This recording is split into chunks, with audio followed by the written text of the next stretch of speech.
The film One Flew Over the Cuckoo's Nest has long been considered one of the most outstanding and complete cinematic works in American history. A powerful story that conquered the Academy Awards with a prestigious 5 wins, an achievement rarely attained by films in history. More than just a film, it has become a cultural icon, opening up new perspectives on mental illness, power, and human rebellion against the system. However, behind that glamour lie behind-the-scenes stories that not everyone knows, where the line between acting and reality seems blurred. There are moments that make one wonder, are things on set really as normal as we think? In today's video, we will explore some little-known truths behind this classic film and why it continues to spark discussion among audiences to this day. Risky filming techniques, emotionally devastating scenes that transcend mere acting, and inspiration drawn from real-life patients and psychiatric facilities have created scenes that are both haunting and incredibly realistic. This is no ordinary film. It's more like a psychological experiment, where everyone involved is pushed to their limits. You'll find it hard to believe what Louise Fletcher did to embody Nurse, wrought a transformation so profound that even her co-stars felt apprehensive on set. And there are scenes that were cut because they were too intense, to the point that even test audiences couldn't accept them. These aren't familiar behind-the-scenes stories. These are fragments of a tense filmmaking process, where the line between art and obsession seems blurred. There are details about some actors being placed in psychiatric treatment facilities during filming, and even about real patients appearing in the film without many viewers realizing it. These aren't rumors, but stories revealed by the production team after years of secrecy, and I can tell you this beforehand. After hearing the truth behind it all, you'll find it hard to watch One Flew Over the Cuckoo's Nest the same way again. In fact, the film was on the verge of being canceled. The journey from the original novel to the big screen was not only difficult, but also full of unexpected twists. Few know that this Oscar-winning work was almost canceled just days after its initial planning. Initially, the role of Randall McMurphy wasn't for Jack Nicholson, but for Kirk Douglas, who not only participated in the stage version, but also owned the adaptation rights. He believed this would be the role that would define his career, and he persistently pursued the project for many years. However, Hollywood repeatedly rejected it. Year after year, studios deemed the story too dark, too sensitive, and unlikely to be commercially viable. According to Michael Douglas, convincing studios was like a long, almost endless battle. Kirk Douglas spent nearly a decade pursuing this dream, but ultimately couldn't move the project forward with his own resources. And then, when Michael Douglas was finally able to raise independent funds to save the project, his father was no longer suitable in age to take on the role he had longed for. Imagine spending a decade nurturing hope for a role, only to ultimately watch someone else take the place you once dreamed of. Michael Douglas himself later admitted that it was one of the most difficult decisions of his life. Although rationally he understood it was a necessary choice, the prolonged rejection by studios forced the team to find a different path. When the major studios turned their backs, the project was eventually taken on and supported by a smaller company. This was a crucial turning point that allowed the film to continue, no longer being tightly controlled by studio executives.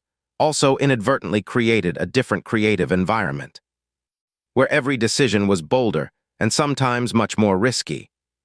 It was in this desperate situation that the most important choices for the film were truly formed.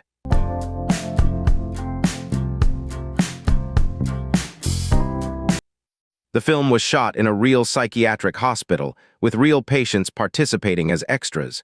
It sounds unbelievable, but this wasn't a Hollywood set. The entire filming process took place at Oregon State Hospital, a still-functioning psychiatric facility where patients live and receive care every day. The long corridors with their old linoleum floors, the pale blue walls characteristic of the hospital, the simple and cold common rooms, none of it was a set. It was a real environment where the lives of real people were unfolding alongside the film crew. Remarkably, Dr. Dean Brooks, the hospital director, not only agreed to let the film crew shoot there, but also made a proposal that surprised the entire team. According to producer Saul Zientz, Dr. Brooks insisted that the film crew use real patients as extras and assist in the production process. An estimated 80 patients participated in the film. From that point on, the line between cinema and real life began to blur in a strange way. If you look closely at scenes like basketball games or group therapy sessions, you'll realize that not all the faces appearing are professional actors. Some are real patients with natural reactions and behaviors, not staged or rehearsed. Even more surprising is that director Milos Forman wasn't the producer's first choice. 4 other directors had rejected the project before him. Forman, who had left Czechoslovakia during a period of political tension, saw a very special meaning in the story. He shared that when he read the work. He felt it was a metaphor for the control system he had experienced in real life. He said that he understood the story not only artistically, but also from a deep personal experience. That's precisely what made him the right person to lead the film in a very different direction. However, the controversy stemmed from the original author, Ken Kesey, who later expressed dissatisfaction with the adaptation. He felt the film strayed too far from the original spirit of the novel, and even refused to watch the complete film adaptation. According to screenwriter Bo Goldman, the major difference lies in the narrative perspective. While the book focuses on a central character in its own way, the film alters the structure to create a completely different cinematic experience. This change created an irreparable rift between the author and the film crew, all those elements a project rejected for years. Kirk Douglas's decade-long dream, a European director viewing the story through his own lens, the involvement of real patients, and even a conflict with the original author combined into a rare creative storm.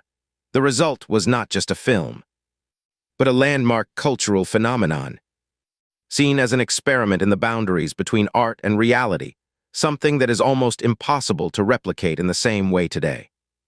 Remarkably, the patience and unique working methods during production brought the characters to life in an extraordinary way. What happened behind the camera was not simply acting, but a process of almost complete immersion into the hospital environment. According to some of the actors, they didn't just come, act, and leave. In the early days of filming, many people had to sleep right in the hospital ward, using actual hospital rooms, and following the hospital's daily routine and meal schedule. There was no clear separation between the film crew and the surrounding environment. Danny DeVito, who participated in the film, once said that after just a few days, the sense of the outside world almost disappeared, and they began to feel like they were actually living in that environment.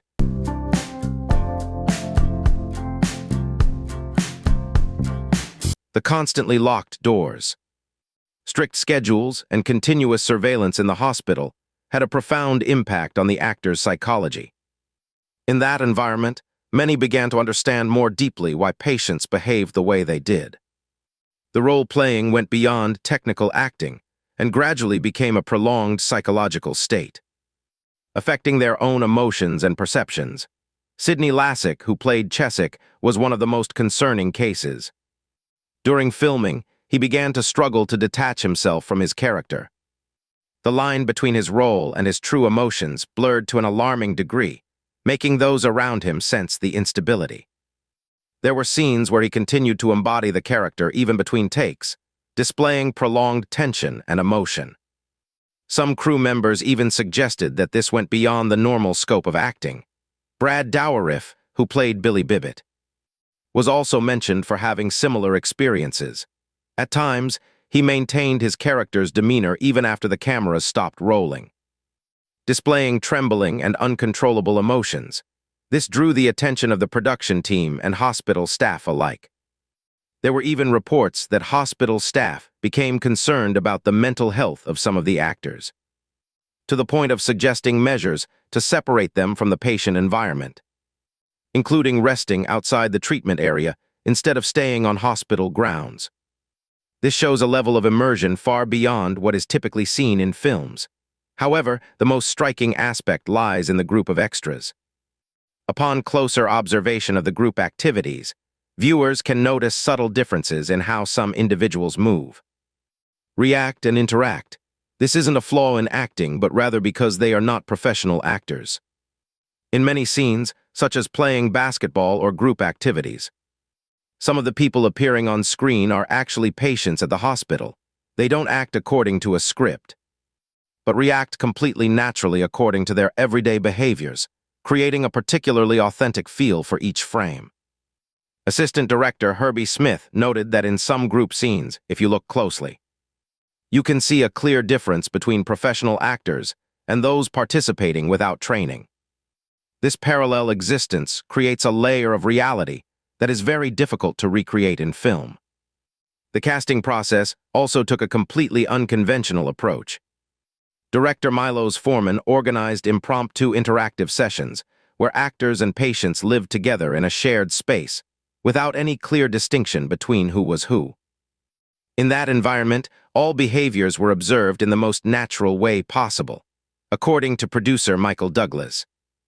Patients were sometimes asked about their feelings toward newcomers to the common room, indirectly influencing some casting decisions. This created a casting method almost unprecedented in film history. One notable case is Will Sampson, who played Chief Bromden. Before the film, he had no professional acting experience and was working in a different job. However, upon arriving at the hospital, he quickly attracted attention with his calm demeanor and special presence. Many in the hospital, including patients, seemed to feel a natural respect for him, a quality also noted by Louise Fletcher during filming. This very quality was later clearly demonstrated on screen, creating a character of exceptional depth. The collaboration between the film crew and the hospital environment created a production process that was entirely different from the norm. The behaviors, reactions, and interactions in the film were not only observed from the outside, but were also relearned through living and experiencing them firsthand in the same space. According to Dr. Dean Brooks, this experience even had some positive effects on some patients, as they participated in creative activities and social interaction in the new environment. Some argue that this is a rare example where the line between reenactment and real-life experience almost merges. And it is within this unique context that the story of Louise Fletcher and her transformation as Nurse Ratched becomes even more remarkable, as it is not just acting, but the result of a haunting and unusual filmmaking environment.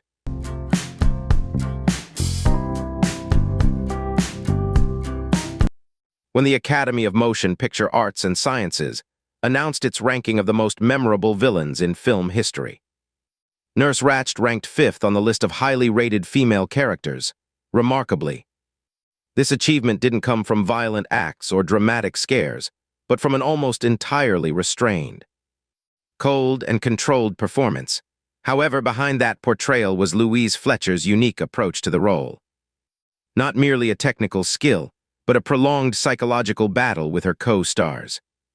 What few people know is that Fletcher was only cast very close to filming beginning, after many well-known actresses declined the role. Names like Anne Bancroft, Ellen Burstyn, Colleen Dewhurst, Geraldine Page, and Angela Lansbury all turned down the part. According to Fletcher, most people felt the character was too terrifying, too cruel to portray. But for her, the appeal lay in the opposite aspect. She saw in Nurse Ratched not just superficial cruelty, but a form of trauma hidden beneath a veneer of absolute control and discipline to develop the character. Fletcher didn't choose to fully integrate with the cast like many others. Instead, she deliberately kept her distance, limited communication, and almost completely isolated herself from the close relationships that were forming on set. While Jack Nicholson and the actors playing patients gradually bonded in their shared hospital environment, Fletcher maintained a deliberate isolation. She frankly shared that she didn't want to become close to everyone, as that would detract from the necessary distance for the character. That solitude, though uncomfortable, became a crucial part of maintaining Nurse Ratched's mental state throughout filming.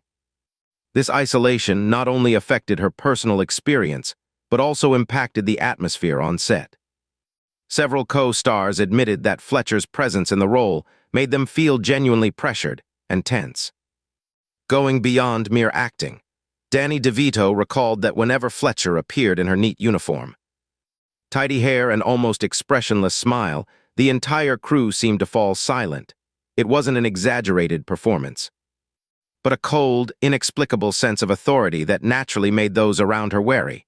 In one scene, during the dialogue between McMurphy and Nurse Ratched, the tension stemmed not only from the script, but also from the real atmosphere Fletcher created on set.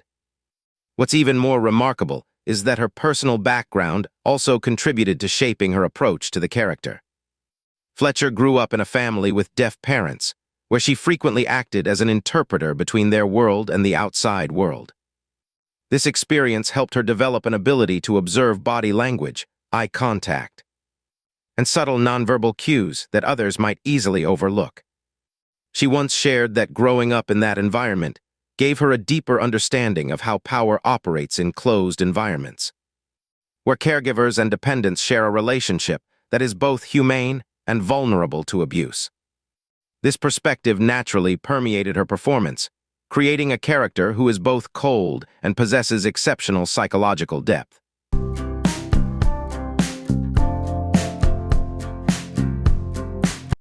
That's also the core of Nurse Ratched's behavior in the film. She treats adult men as if they were children needing correction, believing she's doing the right thing for them. This observation led Louise Fletcher to a crucial choice in her portrayal of the character. Nurse Ratched almost never raises her voice. Her power doesn't come from emotional outbursts, but from her absolute control over her environment and the psychology of those around her. And it is this repression that makes the rare moments when she loses her composure so heavy and haunting. Especially after McMurphy's attack, the collapse of her control becomes even more impactful, as it completely shatters the cold image she had cultivated from the beginning. What audiences may not notice are the subtle physical changes Fletcher displays throughout the film. As Ratched's authority began to be challenged by McMurphy, her overall appearance gradually became more rigid and armored. According to costume designer Aggie Gerard-Rogers, the character's attire developed in this direction. Initially, the uniform felt softer and simpler, but later it became stiffer, sharper, and more tightly structured, with details that seemed reinforced to create a sense of absolute power and control. This inadvertently transformed the costume into a visual symbol of the character's tightening grip on power in the face of McMurphy's threat. Fleet's voice is also an equally important element. She developed a very distinctive way of speaking, always maintaining a slow, clear rhythm without revealing excessive emotion, yet still creating the feeling of observing and controlling everything around her.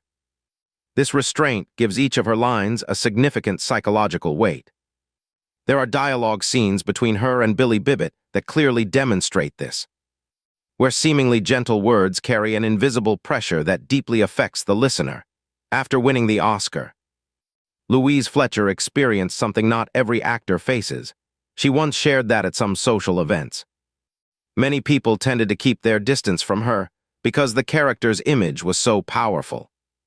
She recalled that after the success of One Flew Over the Cuckoo's Nest, when appearing at a party, some people were genuinely wary, as if they were standing in front of Nurse Ratched in real life. This made her realize that the role had achieved a very high level of persuasiveness, but at the same time, it inadvertently created a barrier in her later career. Indeed, despite winning the most prestigious award in cinema, Fletcher still faced considerable difficulties in finding major roles.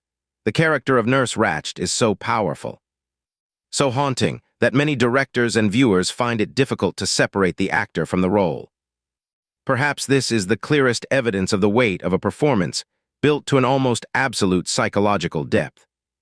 And if you think you've fully understood One Flew Over the Cuckoo's Nest, you may have missed many hidden details within the work.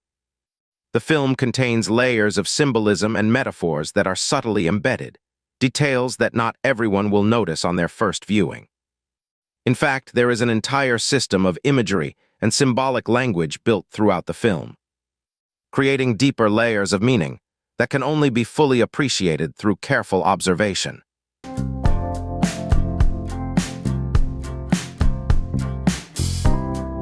The most important symbolic element in the film is the image of water, appearing throughout in various forms, each carrying a distinct layer of meaning.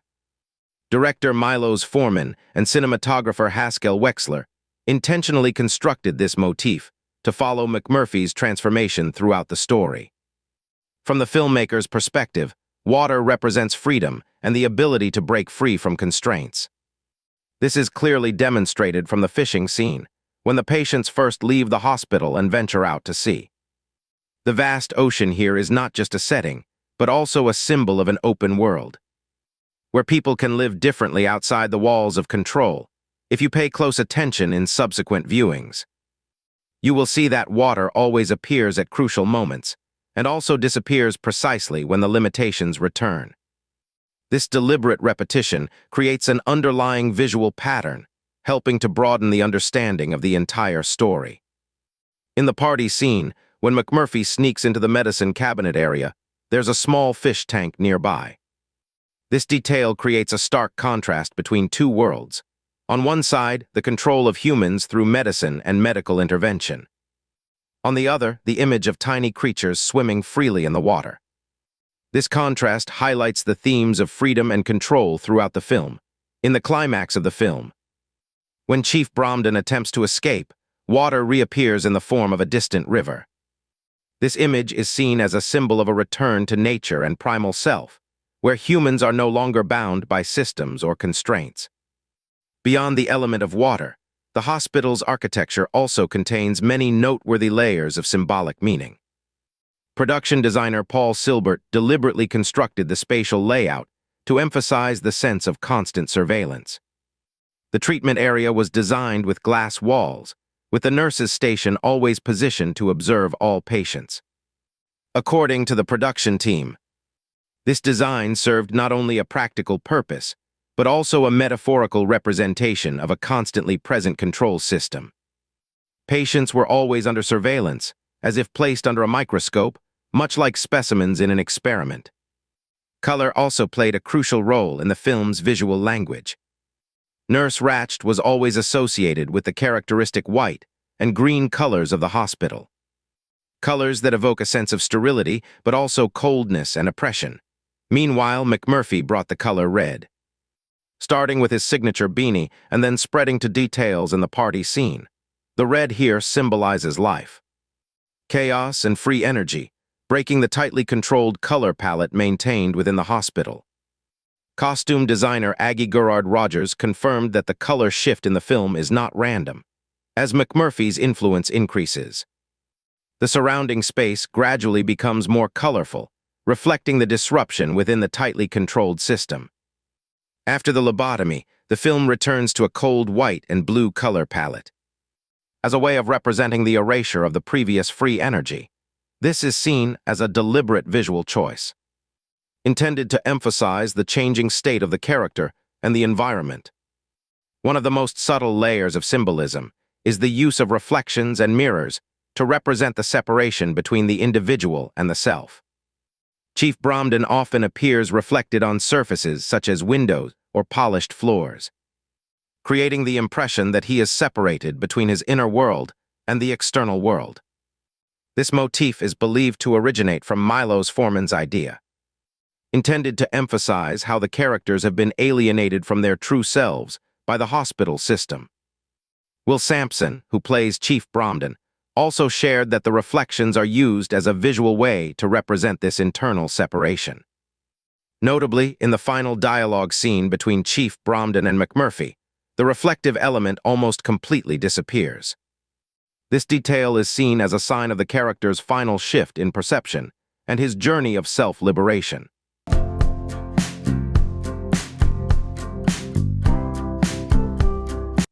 Chief Bromden is gradually rediscovering his inner wholeness. The film's music is also constructed as a crucial symbolic element, not only to guide emotions, but also to reflect the spirit of the story. The film opens with a melody reminiscent of American folk music, created from instruments like a saw and guitar. This rustic sound evokes images of freedom, while also reflecting McMurphy's connection to the working class and his spirit of resistance. This musical theme doesn't appear just once. but is repeated throughout the work, especially in moments of rebellion and emotional outbursts. In contrast, the film features the cold, sterile sounds of the hospital, the clanging of keys, the opening of locked doors, the metallic wheels of the medicine cart rolling down the corridors. These mechanical sounds create a steady, controlled rhythm, as if part of the confinement and disciplinary process, according to sound designer Mark Berger. The film's music not only creates atmosphere but also serves as a narrative and expressive tool. In particular, during the electroshock therapy scene, the familiar folk melody is distorted, warped, and interrupted, as if McMurphy's spirit is being forcibly disconnected by the hospital system. Such carefully constructed layers of symbolism give One Flew Over the Cuckoo's Nest a special depth. This isn't a film that simply tells a linear story. It's a work with multiple layers of meaning, where images, sounds, and space work together to convey a message. Seemingly small details create a network of underlying meanings, allowing viewers to feel more than what's directly happening on screen. This contributes to the film's enduring vitality and lasting artistic value. When revisiting the film with attention to these symbolic elements, viewers will realize that beneath the familiar story lies another, deeper and more complex layer of meaning, as if a second film is hidden within the one they thought they understood. And that is the culmination of the journey of exploring the stories behind One Flew Over the Cuckoo's Nest. From the cast living and working in a real psychiatric hospital environment, to Louise Fletcher's portrayal of deliberate isolation, and the involvement of real patients during filming, all contributed to creating a work of exceptional weight in cinematic history. Jack Nicholson as Randall McMurphy and Louise Fletcher as Nurse Ratched created two classic contrasting figures, representing not only a personal conflict, but also reflecting broader issues of freedom, power, and how people confront systems of control. From a novel with a countercultural spirit, this story evolved into a universal work, transcending its time and circumstances. The journey from a project rejected for years to winning 5 Oscars and becoming a cultural icon shows that sometimes the most gritty and inaccessible stories have the longest-lasting impact. More importantly, it demonstrates the courage of a filmmaking team willing to experiment with unconventional storytelling and production methods, creating a work that is both authentic and haunting and continues to be debated today. If you enjoy behind-the-scenes analyses like this of One Flew Over the Cuckoo's Nest, please leave a like and subscribe to the channel so you don't miss the next stories in future videos. We will continue to explore little-known secrets about other classic films that have shaped cinematic history. You can also leave your opinion. If you were in McMurphy's position, would you choose to confront or accept and survive within the system? And in the next video, we'll delve into the behind-the-scenes of another classic 70s film, where production conditions were so tense that some crew members faced extremely dangerous situations. Thank you for watching until the end of the video. If you found this content interesting, don't forget to like, share, and subscribe to the channel to support me. This will give the channel more motivation to create more quality videos in the future. See you in the next videos.